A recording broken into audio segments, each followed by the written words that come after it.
오늘은 이제 방구석 랜선 콘서트라는 거를 할 거예요. 그래서 동영상 촬영도 하고 있습니다. 그래서 이게 방구석 랜선 콘서트라서 주로 작가님을 촬영하게 됩니다. 네, 그래서 이제부터 시작이고요.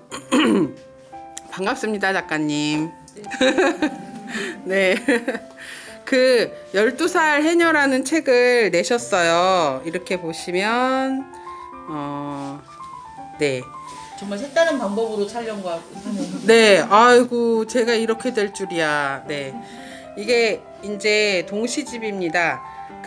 작가님이 전에는 동시집이 아니라 여기 있는 우리는 한쪽 밤에서 잠을 자고 라는 시집을 내셨잖아요. 네. 그래서 동시집은 처음 내신 거죠?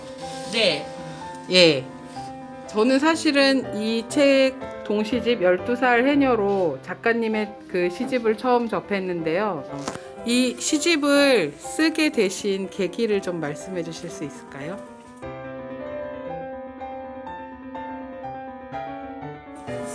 이 질문 들으면서 앞으로의 북 콘서트를 코믹 버전으로 해야 되나 아니면 진지한 문학인의 자세로 해야 되나 굉장히 갈등을 많이 하고 있었는데요. 코믹 버전으로 하도록 해나가겠습니다. 이 12살 해녀 같은 경우에는 저희 엄마가 우도 비양도 출신이에요.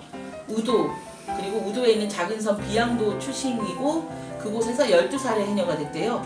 12살의 해녀가 됐는데 그래서 12살의 해녀가 됐다는 이야기를 들었고 그런 이야기는 아주 옛날부터 많이 들었고 그 동네에 12살이면 다 같이 다 동갑된 다 해녀가 됐어요. 근데 지금도 저는 그렇게 됐어요. 근데 어머니 이야기를 계속 담아서 이렇게 썼고 여기 93편의 시가 있는데 이것은 그냥 동시집이 아니라 구술 동시집이에요. 그래서 85편은 어머니의 이야기를 그냥 그대로 실었고 8편 정도는 연출해가지고 제가 쓴 그리고 저도 쓰고 싶은 이야기들이 있는데 쓰고 싶은 해녀에 대한 상상력, 판타지 막 이런 것들 있는 것들을 쓰고 싶은 것들은 다 빼고 어머니 이야기로만 계속 담았습니다. 가령 이게 되게 너무 심심해요. 그래서 조금 근데 어떤 이야기들이 빠져있냐면 영등할망 이야기 아세요? 영등할망 제주도에 바람신이 이렇게 와가지고 한 15일 정도 영등할망이 들어올 때는 바다에 나가지도 않고 어구를 고치거나 이렇게 하는 그런 영등할망이라는 그런 바람이 불잖아요. 영등축제도 크게 하고 근데 자료를 읽다 보니까 영등할망이 들어왔다가 나가는 구멍이 우도, 비양도, 진물각이라는 바람 똥구멍이 엄마 고향에 있는 거예요. 그러니까 그게 되게 재밌잖아요. 그러니까 여기 시집에 아마 바람 똥구멍이라는 시를 작가이기 때문에 엄청 넣고 싶었을 거예요. 바람 똥구멍 제목도 재밌고 야 영등할망 똥구멍이 어떻게 사람들이 똥구멍이라는 걸 생각했자면서 어머니한테 그 얘기를 물어보니까 어머니는 당시에 어린아이였고 그때는 뭐 굿이나 뭐 당이나 이런 이야기들이 이렇게 수거된 적도 없고 어머니는 그런 당에 대한 설화를 들으면서 자란 기억이 없는 거예요. 그렇죠. 나중에는 학자들이 이렇게 연구하고 이렇게 했으니까 난 그런 거 들어보지 않았는데 어머니가 안 들어봐도 거기 남아있긴 하잖아요. 그래서 엄청 고민을 했어요. 엄마가 안 들었어도 있었으니까 쓸까?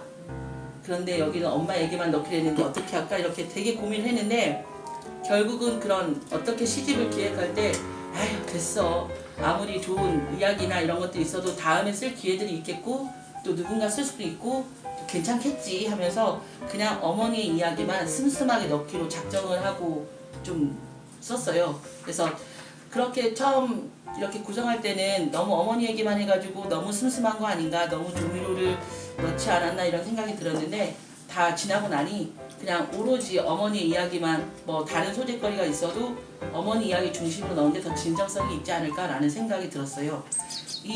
조금만 더 설명을 하자면 이거 진짜 오락부장 컨셉이 아니라 코믹 버전이 아닌데요. 조금 더 얘기를 하자면 저는 여민의 활동을 하고 있는데 여민 활동을 하고 있는데 4년 전부터 4.3 70주년 그때부터 생존자 할머니들을 찾아가는 인터뷰를 하게 됐어요. 그게 어떤 계기였냐면 여성민우회에서는 이제까지 70주년에서 4.3 자료들을 쭉 읽어보니까 여자들의 생활 기록들이 너무 없는 거예요. 그러니까 여자들의 육성 기록들은 많은데 정작 여성들의 생활 이야기들은 막 없는 거예요. 예를 들면 당시의 생리를 어떻게 처리했는지 그런 뭐 이런 식의 일상들 있잖아요. 그런 것들에 대한 것이 없고 또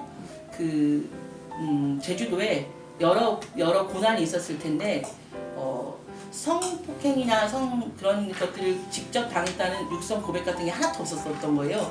그래서 야심차게 위안부 막 이런 자료 찾듯이 그 성적 학대나 이런 것들을 피해를 본 분들이 분명히 있을 텐데 기록으로 남아있지도 않고 그런 문화들 이런 것들이 거의 없고 심지어는 어떤 기록에는 그 제주도에 있는 여성들은 서북청년단에 들어왔을 때 너무 조화롭게 잘 활동해서 결혼도 많이 하고 자식도 많이 만들고 이렇게 하면서 잘 자리 잡았다라고 기록이 돼 있는데 그런 것들 좀 의심해 볼 수가 있잖아요. 그래서 자료를 조사를 하기를 시작했는데요. 그 사상 기록지에 천인 자료집이 있는데 남자 540명, 여자 460명 정도가 기록이 돼 있어요. 인터뷰는. 근데 내용은 540명의 남자들은 우리 아버지가 이렇게 죽었고 우리 누구 형님이 이렇게 죽었고 이런 식의 얘기들 쭉 늘어놓으세요.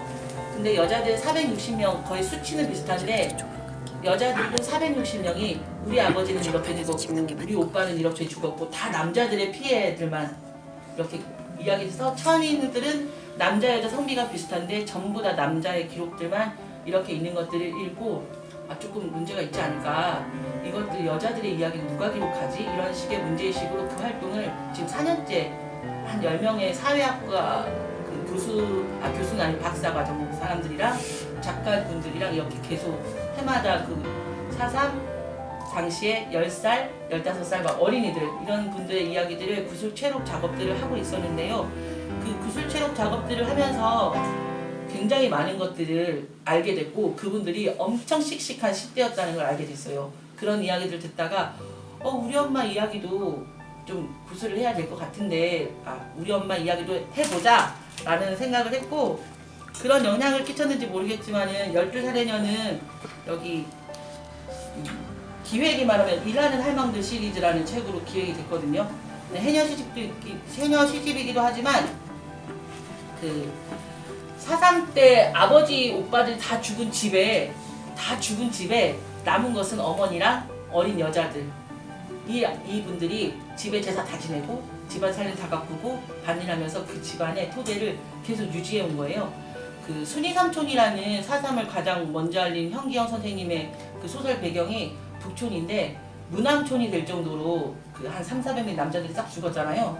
근데 정작 그 곳에 들어가서 그 여자분 할머니들의 이렇게 이야기를 들어보니까 남자가 거의 사라진 그 마을을 다시 재건하거나 이끌어간 건 거기에서 10대 때부터 부모님 없이 자란 여자들이 자라서 이웃 동네에서 남자가 장가 와서 거기 자리에서 정착하면서 농사도 짓고 하면서 마을을 계속 이어나간 그런 생각해보면 그렇게 될 가능성이 있었는데 그래서 그 여자들의 그런 모습들이 있더라고요. 그런 것들을 누가 기록을 하겠습니까? 그래서 그런 것들을 기록해 나가는 일들의 연장선에서 이렇게 했던 것 같아요. 나름 페미니즘이 뭔지 모르겠지만 나름 페미니즘 시집이라서 앞으로 12살 해녀를 시작으로 일하는 할머니들을 기록하는 그런 시집들이 좀 나올 것 같아요. 두 번째로 기획되고 세 번째로 기획된 책들이 있는데 지금 예정된 것은 그 애월 쪽에 18살 때 그 간호사 시험 같은 걸 봐가지고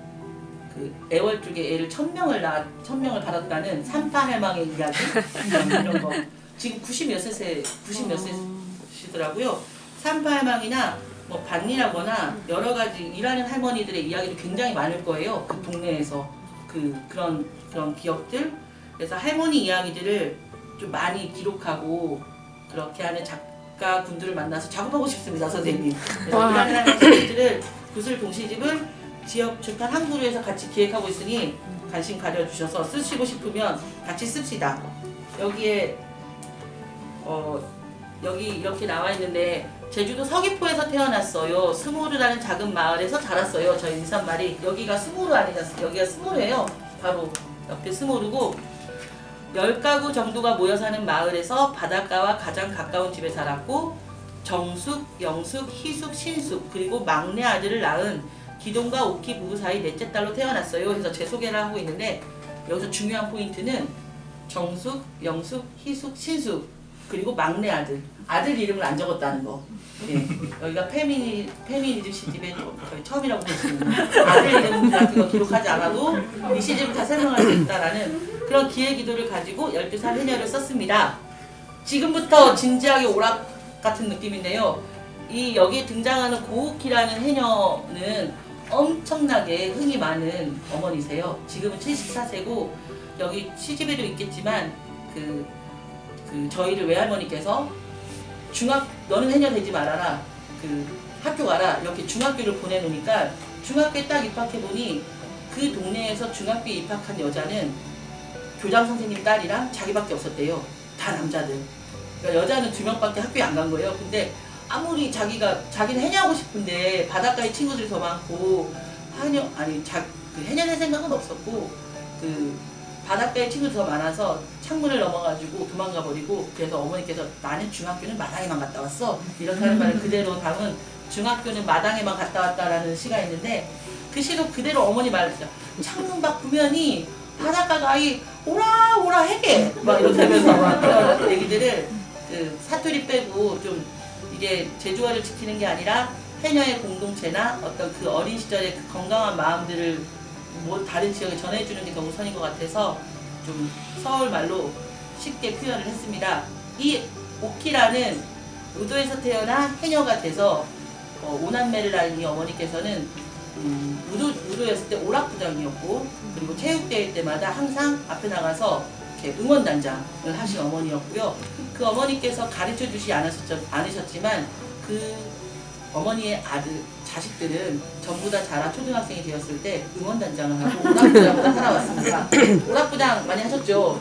네, 제가 초등학교 때도 응원단장을 해서 중학교 1학년 때도 가을 소풍인가? 1학년 전체 가을 소풍 소풍 진행을 맡았던 것 같아요. 예, 진행을 맡아서 그랬던 기억이 막 나요. 그래서 예, 오락부장 출신이고 또 그거의 근거 자료를 얘기를 해주자면 행정적으로 얘기를 해주자면 제가 20살 때 제1회 최신리 축제가 열렸어요. 20살인가? 제1회 최신리 축제 지금도 하잖아요. 근데 그때는 되게 처음 있는 일이었고 천정 광장에서 제1회 최신리 축제가 열리고 여기 가수 누가 온다고 하고 되게 기쁘고 막 그렇게 했고 동 단위로 최신리 노래자랑 그 대표를 뽑아야 되는 그런 것이었습니다. 확 봤더니 계속 까매기 보려고 이렇게 하면서 막 이렇게 부르스를 치면서 누가 오는 거예요. 근데 저건 너무 익숙한데 이렇게 보니 당시 고등학교 한 2학년쯤 됐던 우리 남동생이 예심을 통과해가지고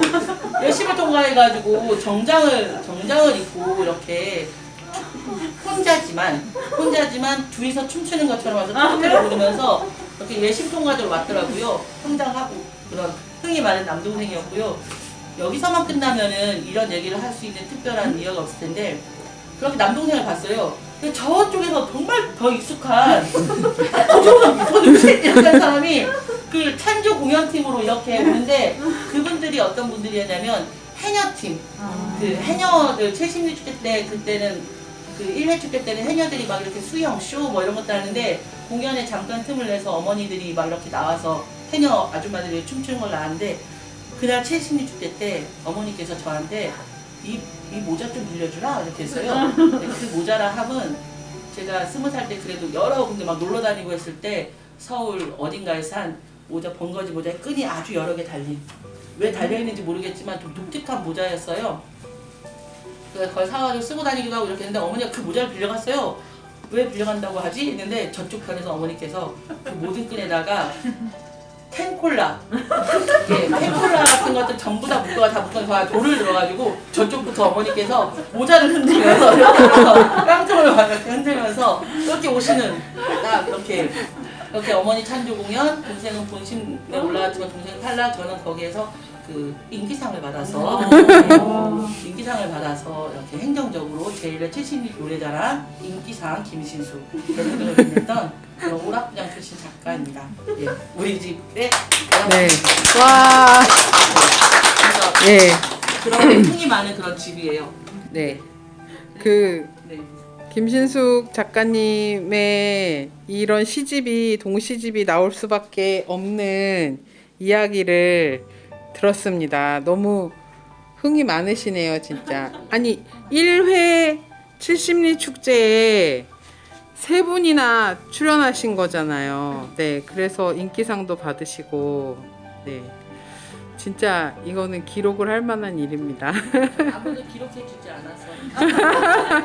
네, 이렇게 지금 동영상으로 기록을 해서 전국에서 볼 수 있게 되었습니다. 네, 예, 이런 이야기들이 아주 많아요. 네, 한두 가지가 아닌가 봅니다. 그 작가님이 이게 이제 어머님께서 하신 구술 시집이라고 하셨잖아요. 그래서 그 혹시 제일 좋아하는 시가 있으세요? 이 중에?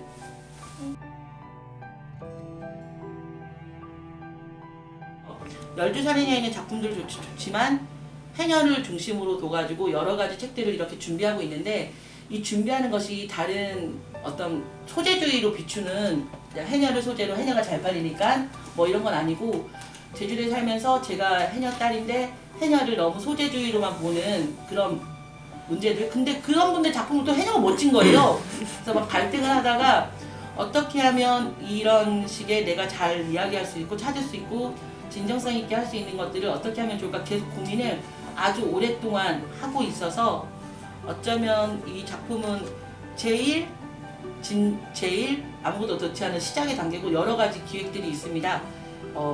여러 가지 기획들이 있어서 말을 하려고 여러 가지 기획들이 있는데 그 중에 가장 좀 이 책의 제일 좀 좋은 부분이 174쪽에 있는 개석이라는 시예요. 되게 간단한 시고 막 쉽게 쓰여진 것 같은데 막 여러 가지가 있거든요. 동시를 읽을 때 이거 아이들이 읽는 시구나 이렇게 했지만 되게 간단하지만은 이 시에서 좀 입체적인 그런 것들을 좀 상상할 수 있는 그런 식으로 읽기를 좀 해야 되는데 아마 제 생각에는 제가 어린이를 동시 교육을 해봐서 아는데 글을 읽어도 입체적으로 이렇게 생각하는 것들이 어린이보다 우리 어른들한테 되게 잘 안 돼 있어서 이 영상이 끝나서 다음에 동시청자 수업을 할 때는 좀 그 방법을 조금 알려줄 테니까 그 방법 알면 굉장히 좋은 창의력이나 아이디어를 문제 해결 능력을 많이 가질 수 있거든요. 조금 이따가 얘기하도록 하고 개석이라는 시는 개석이라는 것은 해녀로부터 조금씩 선물로 받는 해산물이라는 그 용어예요. 여기에 보면 해녀에 대해서 너무 모르는 것 같다 이렇게 할 수 있지만 제가 다른 작업들을 준비를 하고 있기 때문에 해녀 박물관 및 여러 해녀에 대한 그런 서전들 그리고 특히 한그룹 출판 같은 경우는 제주 문화들에 관련된 책들을 많이 가지고 있는 거고 거의 거기 무급 영업 직원 거의 무급 책 관리인처럼 한그룹 출판사에서 상주하는 일들이 굉장히 많아요. 거기 있는 책들을 거기서 모아 있는 책들을 많이 볼 수 있기 때문에 해녀 책들을 굉장히 많이 접하게 되고 아는 것도 많은데 처음에 얘기했듯이 여기에는 내가 알게 된 정보 같은 것들은 미루고 좀 마음가짐을 좀 슴슴하게 해서 쓴 책이라 많이 들어가진 않았습니다. 근데 개석이라는 시 누가 한번 읽어주시면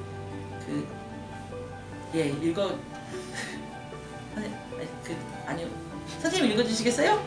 아니 선생님 처음 뵈서 계속 시선이 가네요. 네. 개석 이리 오라 이거 심으라 텅 빈 해녀 아이들 망사리 이리 오라 이거 심으라 텅 빈 신참 해녀들 망사리 구참 해녀들이 하나 둘 해산물을 나눠줍니다. 물질 시작한 해녀 아이들 기죽지 말라고 해녀 어른들 하나 둘 해녀 아이들 망사리 채워줍니다.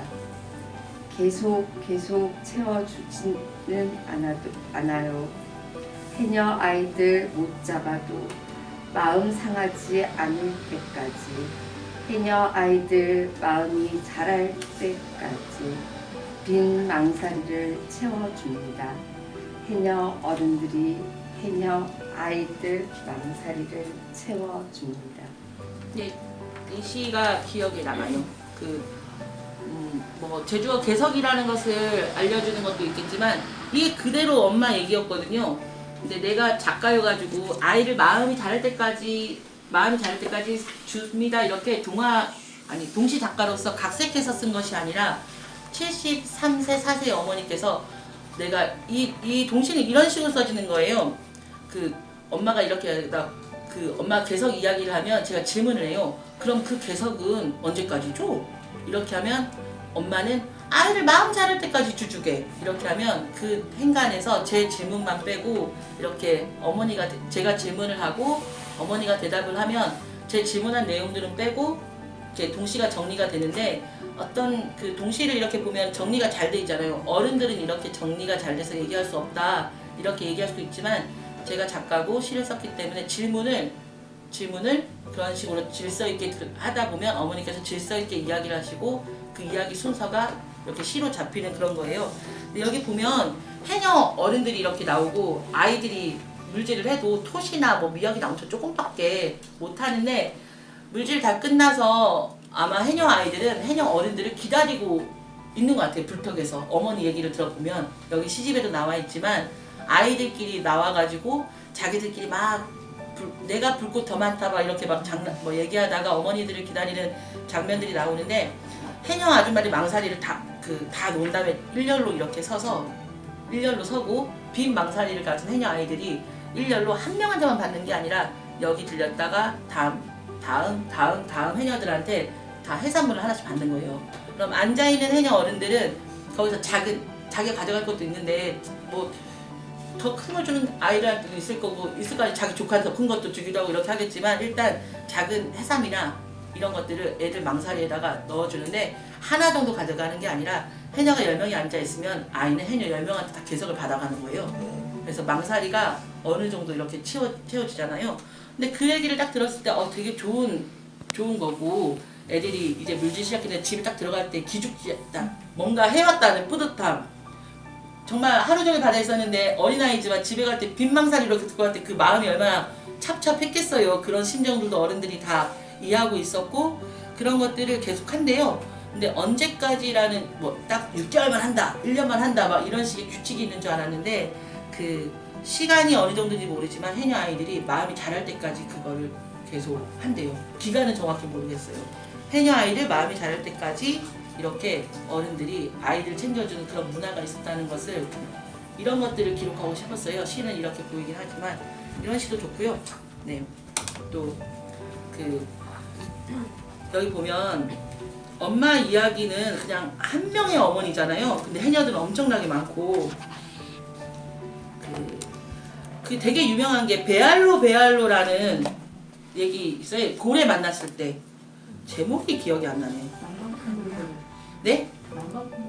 남방클도 그 곰새기 여기에 곰색이라고 나는 제가 아닌가요? 제가 최근에 우리 선생님 여기 서귀포 문학상 작품 문학상 동화 당선되셔서 선생님 상금 얼마입니까? 노수미 작가님이 앞에 앉아 있어가지고 진짜 계속 바다 신호등 129개 예. 그 노수미 작가님이세요. 예, 서우동의 대표 작가. 긴장이 돼요. 그 바다 신호등이라는 것이 있는데 우리 이 시집을 낳기까지 저에게 어렸을 때 한글도 가르쳐 주신 김희숙 언니 엄청 진짜 제가 언니 쓸 거예요. 어린 시절에 구타당한 아이는 어른이 돼서 무엇을 하며 사는가 막 이런 바다 신호등 곰새기를 처음 본 날 그 큰 고래가 헤엄쳐 오는 걸 처음 마주쳤을 때 엄마가 말해준 그 주문이 바로 생각나지 않아 나는 몸을 웅크리고 눈을 딱 감았습니다. 그때 저 멀리서 들리던 엄마 목소리 베알로 곰새기는 그걸 듣고 무랄로 나를 피해 지나갔습니다. 네. 이시 그 해녀에 대한 정보나 이런 것들 보면 베알로라는 단어는 굉장히 많이 나와요. 그리고 다른 농집에 많이 나오고 하는데 이거를 되게 많이 접하는 단어라 가지고 쓸까 말까 하다가 안 써야 되죠. 왜냐면은 이 말고도 베알로라는 이 단어 중심으로 해녀들한테 되게 아름다운 이야기를 많이 들었어요. 우리 엄마가 해준 것보다 훨씬 더 풍경이 예쁜 이야기를 들었는데 그 풍경을 넣고 싶은데 못 넣었어요. 왜냐면은 엄마 구슬 동시집이라는 그런 그 기준이 더 명확했기 때문에 포기하자 이렇게 해가지고 그걸 포기했는데 그 이야기를 하고 싶어가지고 얘기해 드리는 건데요. 그 고래가 오면은 많이 있었대요. 그리고 그럴 때는 겁나대요. 뭐 이렇게 그 고래가 막 이렇게 다니는데 물속에서 계속 잠수 작업을 하는 사람들은 없을 거 아니에요. 일단 고래떼가 나타나면 위로 올라서 태하게 이렇게 붙들고 고래떼가 지나가기를 기다리는 게 일단 안전수칙이겠죠. 그래서 태하게 이렇게 길에서 둥둥둥 이렇게 떠 있는데 제가 가만히 둥둥둥 떠 있을 때 아마 배알로가 무슨 뜻일까, 뭐 배 아래로 지나가라 뭐 이렇게 했는데, 근데 이렇게 떠 있을 때 우리는 물속에서 태하게 이렇게 있으면 수직으로 다리를 딱 이렇게 있을 거라고 생각을 하지만 어린아이들의 몸은 좀 이렇게 이어서 뭐 이렇게 수평 좀 배영하듯이 이렇게 될 거 아닙니까? 그래서 배 아래로 지나간다 이렇게 한 건 아닌가 이렇게 싶은데, 엄마의 기억은 어렸을 때 내가 고래를 엄마가 50살 넘어서 만난 적도 있고 뭐 되게 성장해서 74세까지 물질하고 있으니 성인일 때 만나서 한 고래를 만난 적도 있고 어렸을 때 만나서 고래를 만났던 경험도 있을 거 아니에요. 근데 그 중에서 어렸을 때 고래를 거의 처음 만났을 때 말해봐라 이렇게 하니까 뭐 별방 먹대 올라와서 무서우니까 눈 감고 있으면 저쪽에서 어른 해녀들이 배알로 하면서 내 가까이 수영하고 태학을 끌면서 왔다는 거죠. 그러니까 정황을 추적해 보면 어린 해녀들이 이렇게 물 입고 할 때 고래떼가 나타나면, 물에 들면 고래떼가 나타나는 것들을 주변의 해녀들은 인지하게 될 거 아니에요. 그럴 때 이 해녀들은 자기 태학에 동동 매달리는 게 아니라 그 근처에 뭔가 더 큰 두려움을 가지고 있는 친구들 곁으로 태학을 끌면서 조금씩 배알로 이렇게 소리 지르는 것이 어쩌면은 그 아이의 공포심이나 뭐 같이 있다는 것을 알려주는 신호 같은 거 아니었을까 이런 생각이 들고, 또 엄마는 배알로도 그렇지만 자기들의 물알로 이렇게 얘기를 많이 했대요. 근데 물알로는 우도에서만 나는 그런 주문인가 이렇게 했는데, 하해항 대평리 옆에 하해 마을이 있는데 동난들 선안들이라고 하는데, 거기도 지금은 길이 많이 틀려서 대평리가 되게 쑥 들어가는 곳이지만 길이 없었을 때는 거기도 우도나 마찬가지로 땅 위에 아주 작은 고립된 마을이었던 것 같아요. 되게. 그래서 거기도 다른 마을에 비해서 해녀가 되는 인구수가 거의 100% 정도인 우도처럼 그런 마을인데, 거기에도 물알로라는 이런 이야기들을 들었어요. 할머니들한테 고래 만났을 때 그렇게 한다.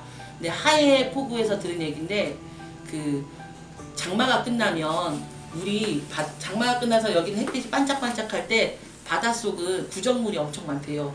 그 땅에서 쓸려오는 흙탕물 같은 것들이 바다에 내려가서 장마가 끝나면 바닷물이 되게 어두컴컴하고, 그런데 그럴 때 돌고래가 이렇게 많이 온대요. 저는 혼자 그렇게 땅의 것들이 막 미생물이랑 많이 가니까 물맛이 좋아가지고 연근 가까이 고래가 모이나? 막 이렇게 막 생각하면서 하는데, 그 해녀 어르신도 뭐라고 말했냐면, 돌고래 나타나면 봐도 겁나는데 태왁이 이렇게 있으면 강알이라는 게 아니라 가랑이를 대주해 강알 사이로도 지나가고 막 가까이 지나가고 겁나게 이렇게 한다 하면서, 그분이 하신 말을 이렇게 이렇게 들어보면, 그럼 태왁에 딱 이렇게 매달려서 둥둥둥 떠 있으면 거기에 돌고래떼가 그냥 쑥 지나갈 때도 있지만, 웬일인지 돌고래떼가 그 바다에서 계속 머물면서 떠나지 않고 이렇게 할 때가 있어서, 그럼 그동안에 계속 작업을 쉬고 이렇게 태왁에 이렇게 매달려 있는데, 결국은 그 태왁에 매달린 이렇게 해녀들이 쭉 떠 있을 거 아니에요.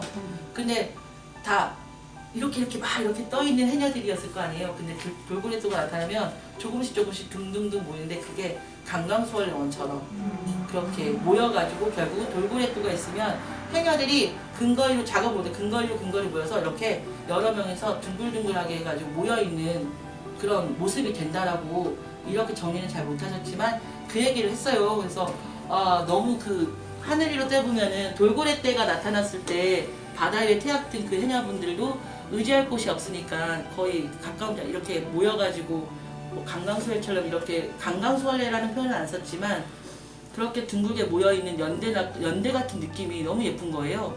그래서 그 얘기를 쓰고 싶었지만 그렇지 안 되지 이렇게 하면서 그런 이야기들을 언젠가 산문이나 막 이런 것들한테 기록으로 남기고 싶은 생각이 있어요. 12살 해녀는 조금 심심하긴 한데 뭐 이거는 제가 해녀 이야기들 중에 100개 중에 거의 1%밖에 못 썼고, 공간도 우도 비양도 밖에 공간이 없어요. 어머니가 초등학교 전까지는 그 마을을 나와본 적도 없고 우도 청진항인가? 우도에 있는 그 항구가 있는 곳도 어머니한테는 우도에서 태어났을 때 굉장히 먼 동네였기 때문에 비양도라는 그런 배경밖에 가지고 있지 않고 이 동시집을 낸 다음에 해녀딸 출신 시인들이 많거든요. 되게 뭐 조선일보 신춘문에 나오신 김영란 시인 어머니가 해녀딸이고 지금 제주도 도지사 관사에 제일 높은 직급 양민수 팀장님이신 분도 그 금능에 있는 대상군의 딸이고 거기는 어머니 대상군이기 때문에 너는 지금 뭐 하고 있냐고 쓸데없는 거 하지 말고 해녀나 하라고 하면서 태학도 직접 만들어 주셨다는 이렇게 하는 그런 분들도 해녀딸이라서 그 해녀딸인 분들과 작업을 하려고 준비 중인 것들이 있어요. 네, 어떤 작업인지는 시간이 그 제주도에 할망바당이라는 그런 공동체 문화가 있는데 바닷가 땅에서부터 가까운 바다 수심이 3m 정도 되는 곳은 다 할망바당이어가지고 거기서는 어린 해녀들하고 할머니들 엄청 할머니들밖에 물질을 못하는 곳인데 배가 들어올 때는 그 할망바당에 잔소라나 이런 것도 다 던져주고 그러니까 바닷가 근처에서 그 할머니들 물질 편하게 할 수 있는 그런 할망바당 공동체 의식이 남아있는 바당 이름이 지금은 전부 다 뭐 카페 같은 것에서 없지만 그런 단어가 남아있어요. 할망바당이라는 지금 현재도. 근데 해녀딸들이 해녀가 되는 그런 문화는 이미 지났지만 해녀딸들이 해녀는 되지 않았지만 이렇게 가만히 보면 문학하는 사람들 중에 할망바당 같은 좀 소외되거나 아무튼 공공의 영역들을 지켜나가는 그런 작가들이 있는 거예요. 자기네 인지도 못한 상태로. 가만히 바라보면서 해녀딸은 아니지만 사회에서 제주도 사회에서 할망바당 같은 수심을 지키면서 살아가는 작가들이 있는데 이 작가들의 기록이 너무 없어서 그런 것들을 추적하면서 그 김영란 시인은 사삼 도민연대에서 사삼에 관련된 행사를 많이 하시는 분이고 그 양민수 팀장님 같은 경우에는 금능 끔창도서관을 무급간직으로 거의 10년 넘게 하신 분이에요.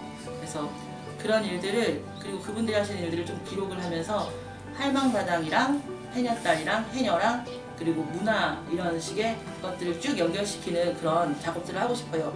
해녀들의 문화들이 또다시 지역사회에 어떤 식으로 정신적인 그런 문화를 했는지 논문 같은 것이 아니라 그냥 재미있는 기획서 같은 그런 걸로 남기고 싶은 생각이 있습니다. 말이 너무 많나요? 네, 아니에요. 재미있습니다. 저희가 이 방구석 랜선 콘서트를 준비하면서 독자들한테서 좋아하는 12살 해녀 시집 중에서 좋아하는 시가 있으면 좀 얘기를 해주세요. 그리고 왜 좋아하는지도 얘기해주세요. 이런 부탁을 드렸었어요. 그렇게 알아봤을 때 이제 비창이라는 시를 어떤 분이 좋아한다고 하시면서 어릴 때 사고치고 엄마한테 시침 뚝 떼는 게 너무 똑같고 공감이 가고 뭐 예나 지금이나 그래서 너무 좋다 이런 얘기를 해주시더라고요. 그래서 혹시 작가님께서 한번 낭독을 해주실 수 있을까요? 낭독이요? 네. 이창요? 네. 34쪽이요. 다른 분이 낭독해도 될 것 같은데. 그러면 다른 분이 이거 이거 기억납니다. 네. 요거 진짜로 어머님께서 사고 치신 거예요? 근데 그쵸. 이렇게 말씀하셨어요. 처음에 이렇게 이 얘기가 이렇게 씨앗이 날 줄 모르겠고 어렸을 때는 지금 같은 잠수복이 아니었고 소중이만 입고 이렇게 했고 또 당시에는 그 물질을 1시간 넘게 하지도 않았대요. 너무 추워서. 그래서 되게 이렇게 나오고 또 엄마한테 여기 시에는 대화만 적혀 있어가지고 얘기들 안 나오는데 그 물질을 30분 정도도 못했고 추워서 그렇게 더 못하고 어른들이 물질을 1시간 동안 집중적으로 한 다음에 나온 다음에 또 몸이 마른 다음에 다시 들어가는 일들도 있긴 있으나 그게 흔치 않았고 물질 한번 들어가서 한 다음에 나온 다음에는 내가 어머니한테 여기서 물어봐요. 그럼 해녀들은 그럼 뭐해? 그렇게 1시간만 물질하면 이렇게 하니까 어머니가 저한테 엄청 욕을 하시면서 야 여자들이 할 일이 조간이야 한잔했죠? 하면서 뭐 엄청 혼나면서 여자들 그것 말고도 할 일도 엄청 많고 천초도 집에 가서 빨아서 다시 다시 널어야 되고 조밭에 가서 검질로 매야 되고 물 들어도 가야 되고 뭐 엄청 바쁜 일상들을 이렇게 얘기하셨는데 그때 뭐 도구 같은 것들을 밀어보다가 야 어렸을 때는 이 비창도 필요하신디 여기 허리에 비창 딱 꽂고 멋으로 딱 이렇게 하면 멋으로 딱 꽂고 이렇게 하면서 이런 이야기가 나왔고, 또 내가 엄마한테 요즘 해녀 자격증이 있잖아요. 그래서 해녀 자격증은 어떻게 얻는 거냐고 이렇게 엄마가 물어보니까 엄마가 뭐라고 말했냐면, 해녀 자격증을 얻어서 도구를 다 갖추면 해녀 이렇게 말했어요. 그래서 도구를 다 갖추면 해녀라고, 그 부모님이 만들어주는 태왁이나 뭐 이런 해녀의 기본적인 도구들이 있을 거 아니에요. 산악가락을 딱 산에 갈 때 안전 장비 막 이런 것들 다 갖춰졌을 때 산악이 있다는 느낌 나듯이 도구가 다 갖춰지면 해녀라는 이런 이야기를 들었는데, 이때는 해녀가 아니었을지도 모르고 그냥 물놀이 하던 그런 시절이었을 것 같은데, 도구를 다 갖추고 싶으니까 막 이렇게 자기가까지 따로 없는 이런 비창도 이렇게 꽂아뒀다 이렇게 막 이렇게 해가지고 물 잃어버리고. 이거 보니까 그 엄마가 해녀고 딸이 작가니까 나모르쿠다 나모르쿠다 파도처럼 같은 말로 부서져, 파도같이 부서져야 된다는 말은 제 어떤 창의력이 들어간 거긴 하겠지만, 엄마가 한 말은 아니겠지만 엄마의 이 경험이 얘기를 나모르쿠다 해주게 이렇게 하는 게 정말 밀려오는 파도설처럼 저한테 푹 부서졌어요. 네, 그런 추억이 있으시네요. 네. 네. 그러면 읽어요? 노수미 작가님께서 한번 낭독을. 멋으로 허리춤에 차고 갔다가 바다 어딘가에서 쏙 빠져버린 엄마의 비창. 소라 잡을 만큼 수영을 활활 해야 전문 잡을 만큼 숨이 커야 비창도 허리에 차는데, 해초나 뜯을 거면서 골각지만 가지고 바다에 갈 것을 허리춤에 차고 나간 비창 어느 바다에서 잃어버렸는지 나는 모르겠다. 엄마가 찾아도 나는 모르겠다. 파도가 푸르르 푸르르 같은 말만 하듯이 창고에 둔 비창 같냐고 엄마가 내게 아무리 물어봐도 나 모르쿠다 나 모르쿠다. 파도처럼 같은 말로 부서져야지. 네, 감사합니다. 여러분들이 많이 공감하실 수 있는 그런 내용인 것 같아요. 이런 비창 이런 거. 그리고 시를 읽으니 어렸을 때 언니의 옷을 몰래 훔쳐 입어갔다가 두들겨 맞거나, 언니 물건을 갖고 왔다가 잃어버려서 두들겨 맞거나 이런 기억들이 막 생각나네요. 네, 언니 희숙 언니님이십니까? 네, 감사합니다. 아, 모르구나. 네. 하고 싶은 말이 있어서 조금 이따 이제 마지막 발언해 주세요. 해주세요. 못하고 가면은 억울할 것 같으니까. 네네네네네네. 이제 알겠습니다. 거의 때가 돼가고 있잖아요. 네, 그렇죠. 근데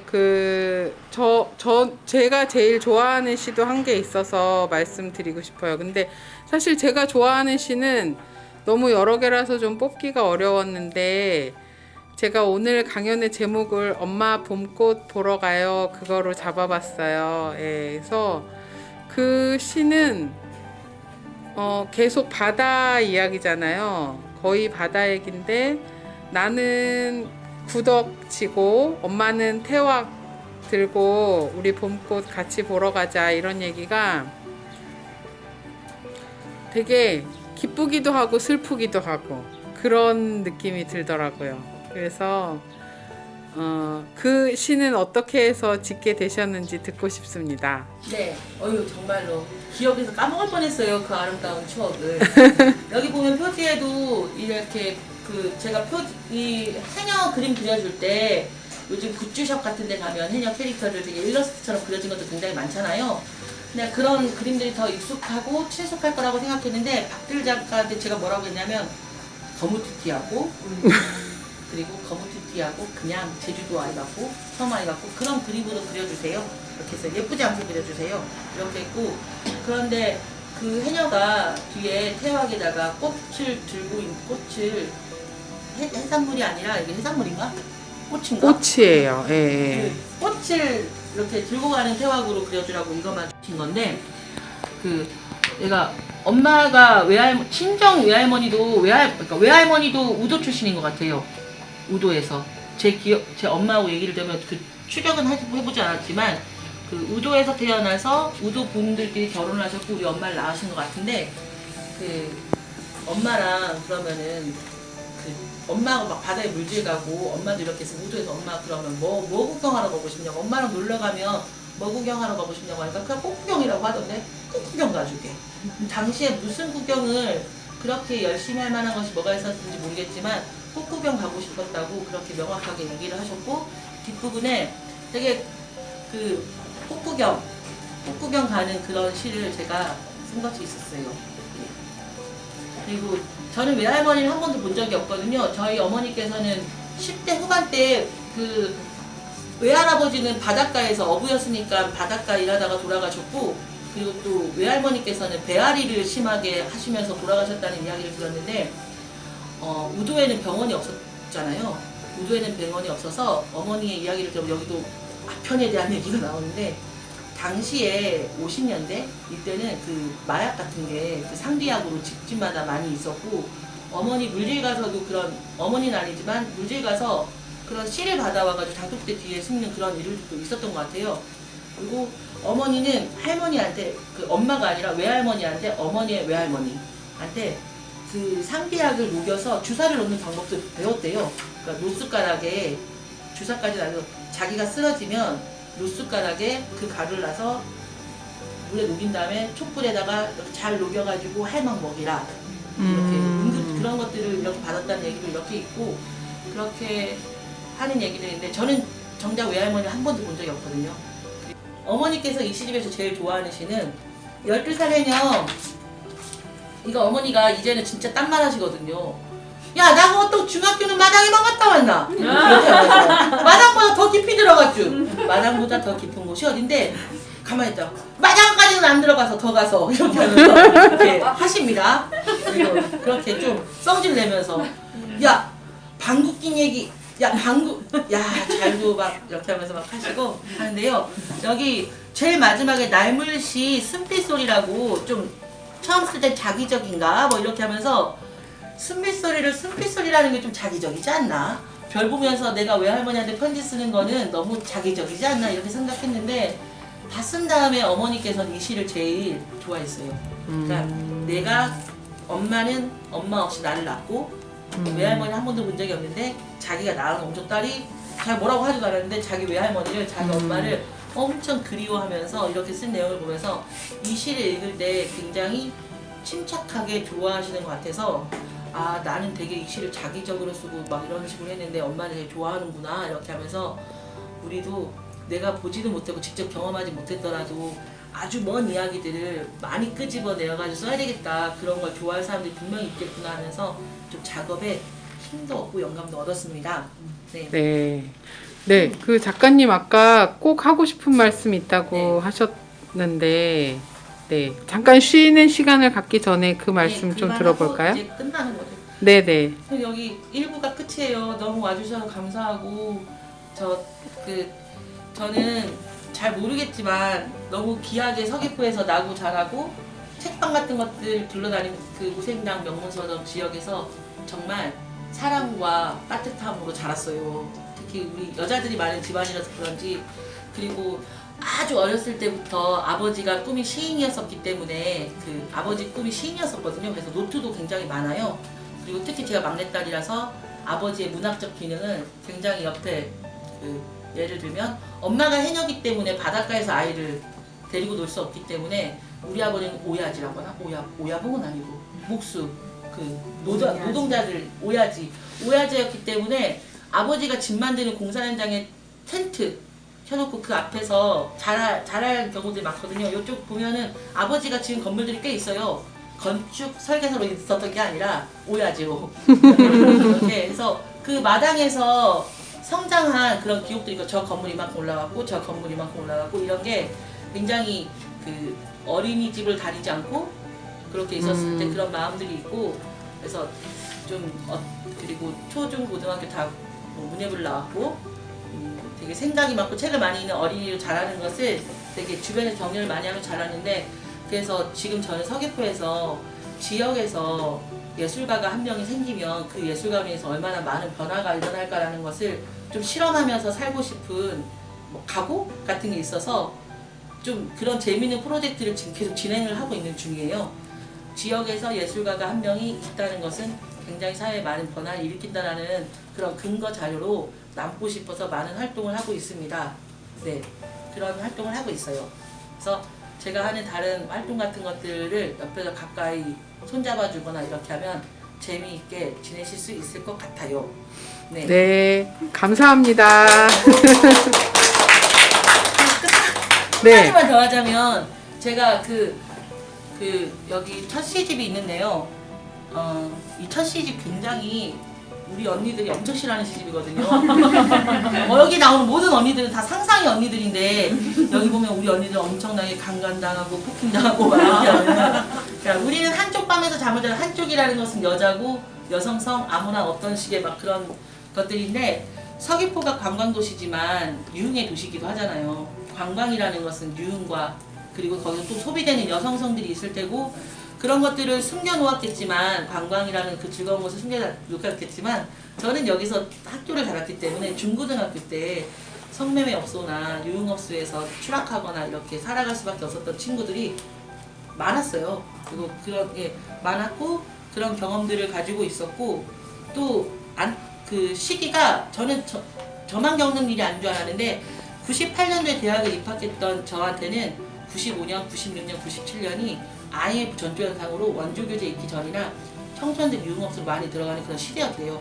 나중에 나이가 들어서 이 시집을 펴고 나는 개인적인 상처가 이런 거다 뭐 이렇게 할까? 그게 개인적인 상처가 아니라고 그 시대가 그랬다고. 너는 그 시대를 중고생의 시절, 연약한 그 시절로 관통했고 술집이나 이런 식에서 유린당하거나 유린당하는지도 모르고 이렇게 소비되는 그런 아이들을 술집 남자 손님이 아니고 너가 직접 들은 그런 구술 체험자로서 너는 아주 중요한 사람이다. 뭐 이런 식의 사회학적인 얘기를 해주셨는데 이런 이야기들을 너무 어둡고 거칠어서 쓰지 못하고 있었거든요.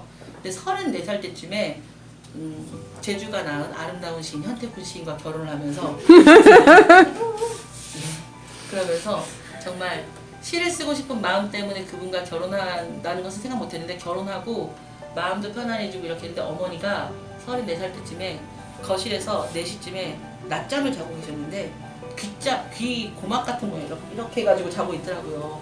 근데 그때 어머니가 이렇게 누워있는 저물녘도 아닌데 이렇게 단잠을 자고 있는 그 모습을 딱 보면서 아무 생각도 없고 그냥 일상을 살아가는 사람이었는데 어렸을 때 글 쓰고 아이 뭐 이런 여기 써서 뭐하나 이런 흉악하거나 뭐 끔찍한 일 같은 거 써서 뭐하나 어렵고 힘든 사람들 이야기를 굳이 써서 뭘 해? 뭐 이런 식의 그런 생각들이 있었는데 어머니 길을 그 자는 모습을 보면서 내가 듣고 자란 얘기를 쓰지 않거나 어머니의 겪은 일들을 어머니 중심으로 어머니의 이야기를 쓰지 않거나 이렇게 하면 살아온 의미가 없겠구나라는 것을 아주 직감적으로 느꼈고 어머니 잠자는 모습 속에서 다시 시를 써야겠다는 생각을 했고 시를 열심히 썼고 그리고 곧 얼마 안 돼서 등단도 했고 또 그런 생각을 하게 된 것은 아주 오래전에 22살 때쯤에 해녀를 바라보던 시각이 굉장히 다른 지점에 있어요. 저한테는 그 해녀가 물질을 하고 바닷가와 뭐 자연과 환경이 하나 되는 그런 식으로 남들은 보게 될지 모르겠지만 저한테 해녀는 어떤 식의 그런 어떤 이상이냐면 그 남들 학교 다닐 때 내가 거기 앉아 있으면서 전화 연락도 없고 그 사무실 가만히 사무직 여직원처럼 가만히 앉아 있는 한 3개월을 했는데 컴퓨터도 있었고 핸드폰도 있는데 연락도 없고 사람들은 막 이렇게 했는데 어느 날 8시간 동안 근무하면서 갑자기 불현듯이 해녀라는 분들은 하루에 나가면 8시간 정도 작업을 하는데 말 한마디 없이 옆에 휴대폰도 없이 소통할 공하고 계속 들어가 썼다고 사무직의 고독보다 더 굉장한 고독을 가지고 엄청 오랫동안 작업을 한 사람들 있잖아요. 그래서 잘 모르겠지만 미세하게 이 해녀분들의 몸속에는 엄청나게 침묵하고 언어로 단련된 수행자적인 마음들이 있을 수밖에 없다. 풀어내지 못했지만은 어떤 뭔지 모를 듯한 수행자의 자세, 근면하고 생각하고 끝끝내 참거나 어떤 식으로는 삭히는 이런 식의 내면이 분명히 있을 것이다 라는 그런 되게 성인 같은 느낌으로 해녀를 이상형을 바라보는 그런 면들이 있었어요. 그 이후로 해녀분들을 바라볼 때는 뭐 바다에서 일하거나 이런 분들이 아니라 침묵으로서 엄청 오랫동안 자신을 계속 일하는 그런 식의 해녀의 모습이 있다. 이런 배울 그런 식의 믿음? 이런 것들이 있어가지고 해녀딸 마음 레시피 뭐 이런 것들을 하면 그 마음 단련 뭐 해녀들한테 엄청난 일이 벌어서 어떻게 마음을 단련하면서 이걸 극복했냐 막 이런 식의 얘기 들은 다음에 자기 개발서 같은 것도 쓰고 이렇게 할 계획이 있습니다. 재밌겠죠? 네. 저는 이렇게 12살 해녀 네. 이제 시작입니다. 네, 감사합니다. 그러면 그러면 저희는 일단 네,